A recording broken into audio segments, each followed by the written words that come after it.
ओम साईं बाबा की प्रेरणा के साथ आज से हम शुरू करने जा रहे हैं साईं सचरित्र हिंदी, जिसका पठन मैं तपन आप सबके समक्ष कर रहा हूं।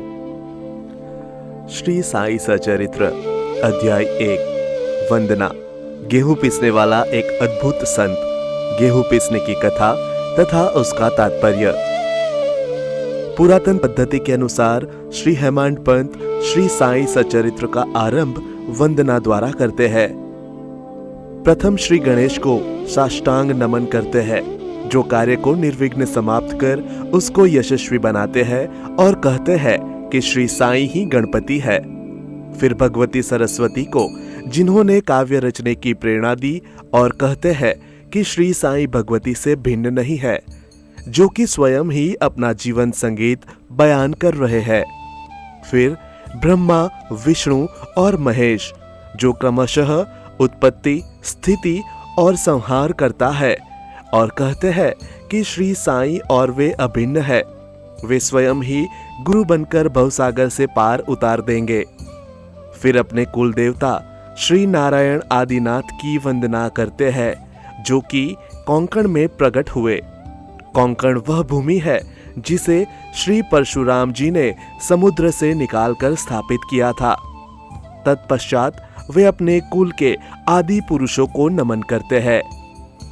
फिर श्री भारद्वाज मुनि को, जिनके गोत्र में उनका जन्म हुआ, पश्चात उन ऋषियों को, जैसे याज्ञवल्क्य, भृगु, पराशर, नारद, वेदव्यास, सनक संदन, संत कुमार, शुक, शौनक, विश्वामित्र, वशिष्ठ, वामदेव, जैमिनी, वैशंपायन, नवयोगेंद्र इत्यादि तथा आधुनिक संत जैसे निवृत्ति, ज्ञानदेव, सोपान, मुक्ताबाई, जनार्दन, एकनाथ, नामदेव, तुकाराम, कान्हा, नरहरि आदि को नमन करते हैं।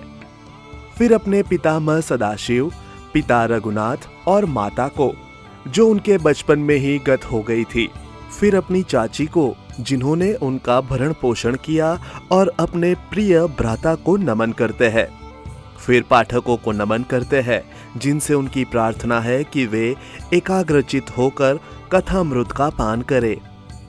अंत में श्री सच्चिदानंद सद्गुरु श्री साईनाथ महाराज को, जो कि श्री दत्तात्रेय के अवतार और उनके आश्रयदाता है, और जो ब्रह्म सत्य जग मिथ्या का बोध कराकर समस्त प्राणियों में एक ही ब्रह्म की व्याप्ति की अनुभूति कराते हैं।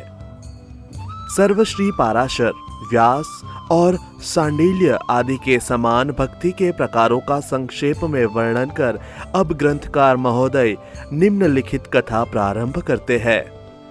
गेहूं पीसने की कथा। सन 1910 में मैं एक दिन प्रातःकाल श्री साईं बाबा के दर्शनार्थ मस्जिद में गया। वहां का विचित्र दृश्य देख मेरे आश्चर्य का ठिकाना न रहा कि साईं बाबा मुंह हाथ धोने के पश्चात चक्की पीसने की तैयारी करने लगे। उन्होंने फर्श पर एक टाट का टुकड़ा बिछा, उस पर हाथ से पीसने वाली चक्की रखी। उन्होंने कुछ गेहूं डालकर पीसना आरंभ कर दिया। मैं सोचने लगा कि बाबा के चक्की पीसने से क्या लाभ है। उनके पास तो कोई है भी नहीं, और वे अपना निर्वाह भी भिक्षावृत्ति द्वारा ही करते हैं।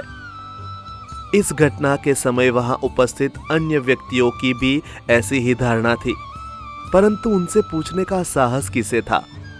बाबा के चक्की पीसने का समाचार शीघ्र ही सारे गांव में फैल गया, और उनकी यह विचित्र लीला देखने हेतु तत्काल ही नर नारियों की भीड़ मस्जिद की ओर दौड़ पड़ी। उनमें से 4 निडर स्त्रियां भीड़ को चीरती हुई ऊपर आई, और बाबा को बलपूर्वक वहां से हटाकर उनके हाथ से चक्की का खूंटा छीनकर तथा उनकी लीलाओं का गायन करते हुए उन्होंने गेहूं पीसना प्रारंभ कर दिया। पहले तो बाबा क्रोधित हुए, परंतु फिर उनका भक्ति भाव देख वे शांत होकर मुस्कुराने लगे। पीसते पीसते उन स्त्रियों के मन में ऐसा विचार आया कि बाबा के न तो घर द्वार है, और न इनके कोई बाल बच्चे हैं, तथा न कोई देख रेख करने वाला ही है। वे स्वयं भिक्षावृत्ति द्वारा ही अपना निर्वाह करते हैं, अतः उन्हें भोजन आदि के लिए आटे की आवश्यकता ही क्या है। बाबा तो परम दयालु है, हो सकता है कि यह आटा वे हम सब लोगों में ही वितरण कर दे। इन्हीं विचारों में मग्न रहकर गीत गाते गाते ही उन्होंने सारा आटा पीस डाला। तब उन्होंने चक्की को हटाकर आटे का 4 समान भागों में विभक्त कर लिया और अपना अपना भाग लेकर वहां से जाने को उद्यत हुई। अभी तक शांत मुद्रा में निर्मग्न बाबा तत्क्षण ही क्रोधित हो उठे और उन्हें अपशब्द कहने लगे। स्त्रियों, क्या तुम पागल हो गई हो? तुम किसी के बाप का माल हड़प कर ले जा रही हो? क्या कोई कर्जदार का माल है जो इतनी आसानी से उठाकर लिए जा रही हो? अच्छा, अब एक काम करो कि इस आटे को लेकर जाकर गांव की भेड़ यानी कि सीमा पर बिखेराओ। मैंने शिरडी वासियों से प्रश्न किया कि जो कुछ बाबा ने अभी किया है उसका यथार्थ में क्या तात्पर्य है। उन्होंने मुझे बतलाया कि गांव में विषुचिका हैजा का जोरों से प्रकोप है और उसके निर्वाणार्थ ही बाबा का यह उपचार है। अभी जो कुछ आपने पीसते देखा था वह गेहूं नहीं वरन विषुचिका हैजा था जो पीस कर नष्ट कर दी गई है। इस घटना के पश्चात सचमुच विषुचिका की संक्रामकता शांत हो गई और ग्रामवासी सुखी हो गए। यह जानकर मेरी प्रसन्नता का पारावार न रहा। मेरा कौतूहल जागृत हो गया। मैं स्वयं से प्रश्न करने लगा कि आटे और विषुचिका हैजा रोग का भौतिक तथा पारस्परिक क्या संबंध है? इसका सूत्र कैसे ज्ञात हो? घटना बुद्धिगम्य सी प्रतीत नहीं होती।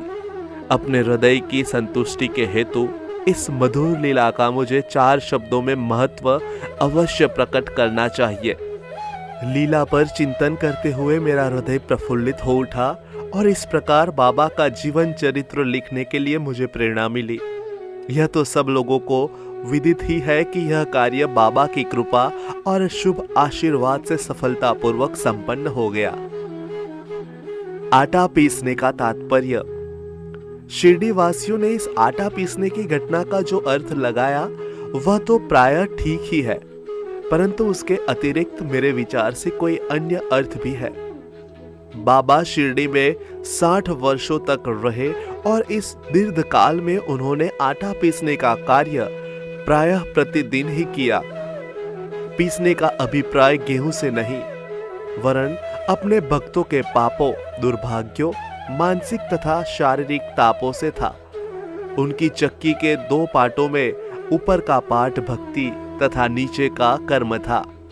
चक्की की मुठिया जिससे पकड़कर वे पीसते थे वह था ज्ञान। बाबा का दृढ़ विश्वास था कि जब तक मनुष्य के हृदय से प्रवृत्तियां, आसक्ति, घृणा तथा अहंकार नष्ट नहीं हो जाते, जिनका नष्ट होना अत्यंत दुष्कर है, जब तक ज्ञान तथा आत्मानुभूति संभव नहीं है। यह घटना कबीरदास जी की इसके तदनुरूप घटना की स्मृति दिलाती है।